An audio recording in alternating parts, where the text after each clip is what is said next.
Bonjour, bonjour. On va voir aujourd'hui comment on peut réaliser des additions et des soustractions de fractions, des fractions qui ont le même dénominateur. Donc j'insiste sur le fait même dénominateur, parce que lorsque les dénominateurs seront différents, la règle sera également différente. On voit ça dans le prochain cours. Petit rappel, fraction, numérateur, dénominateur. Le numérateur, c'est la partie qui est au-dessus de la barre de fraction, et le dénominateur, c'est la partie qui est en dessous de la barre de fraction. On avait vu ensemble le petit moyen mnémotechnique qui était numérateur, nuage en haut, dénominateur, démon en bas. C'est ça que je dis. J'espère que vous avez déjà regardé un petit peu le cours en format PDF et normalement vous avez dû voir des petites règles qui vous disent que pour additionner deux fractions qui ont le même dénominateur, on reporte le dénominateur commun et on additionne les numérateurs. Je l'ai mis ici sous forme générique avec des lettres. Je sais que vous n'aimez pas trop ça, mais il faut commencer à s'y habituer. Donc je reprends ma règle. Pour additionner deux fractions qui ont le même dénominateur, qu'on appelle C ici, on reporte le dénominateur commun et on additionne les deux numérateurs A et B. On a exactement la même règle pour la soustraction. Je reporte mon dénominateur commun et je soustrais mes numérateurs. J'ai mis quelques petites conditions à ma règle. J'ai dit que A, B, C sont des nombres réels. Donc ce sont des nombres, comme on les utilise tous les jours, ceux que vous connaissez. Vous verrez plus tard d'autres ensembles de nombres. Ici, on est sur des nombres qu'on va appeler classiques, normales. On appelle ça des nombres réels. Je mets une autre condition. J'impose le fait que ma valeur prise par la lettre C soit toujours différente de 0, absolument différente de 0. Pourquoi? Parce qu'une fraction, c'est une division, et on l'a vu en classe, diviser par 0, c'est impossible, ça n'existe pas. On ne peut pas diviser par 0. Donc je suis obligé de poser cette condition. Je vous propose de passer à la partie numérique pour la résolution sur des valeurs simples dans un premier temps. Donc j'ai une première addition de fractions qui est 3 septièmes plus 2 septièmes. Dans la méthode, je vais commencer par tirer une barre de fraction, alignée avec mon signe égal. Je vais reporter le dénominateur commun.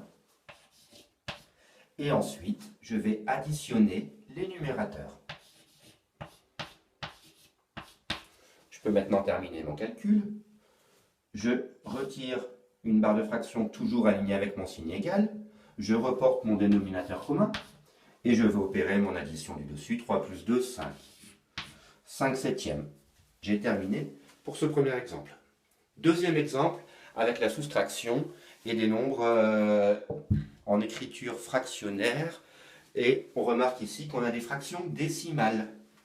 C'est juste pour un petit détail. Donc, même principe. Je retire une barre de fraction alignée avec mon signe égal. Je reporte le dénominateur commun et je vais soustraire les numérateurs. Donc 17 moins 3, ça fait 14. Je le mets tout de suite. Et là, normalement, ça doit vous sauter aux yeux. 14 dixièmes, je peux le simplifier. On remarque tout de suite, si on connaît ces cours, ces tables de multiplication, et si on se souvient des cours précédents qu'on a fait ensemble justement sur les égalités de fractions, je remarque que 14 et 10 sont tous les deux dans la table de 2. 14 et 10 sont des multiples de 2, donc je peux simplifier.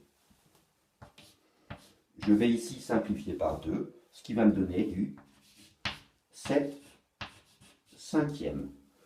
On en a déjà parlé, en maths, on donne toujours le résultat sous la forme la plus simple possible. Donc je vais donner mon résultat sous la forme d'une fraction irréductible. On l'a travaillé, une fraction irréductible, qu'on ne peut pas réduire davantage. Je rebondis justement sur cette notion d'égalité de fraction. J'ai bel et bien une égalité de fraction. On en aura vraiment besoin pour la suite du cours où on va travailler donc l'addition et la soustraction des fractions qui n'ont pas le même dénominateur. Et pour pouvoir opérer justement ces fractions qui n'ont pas le même dénominateur, il va falloir se rappeler de toutes ces règles des fractions égales. Donc je vous invite à aller reprendre un petit peu en arrière le cours sur les égalités de fractions qu'on a fait ensemble, on en aura besoin pour le prochain cours. Dans l'immédiat, je pense que la petite règle ici n'est pas trop méchante, j'espère que vous allez arriver à la travailler seul et à la comprendre. Je vous invite à travailler très sérieusement les exercices que je vous ai proposés. Et on se retrouve donc pour le prochain cours sur les additions soustractions de fractions qui n'ont pas le même dénominateur. Je vous souhaite bon courage pour vos exercices.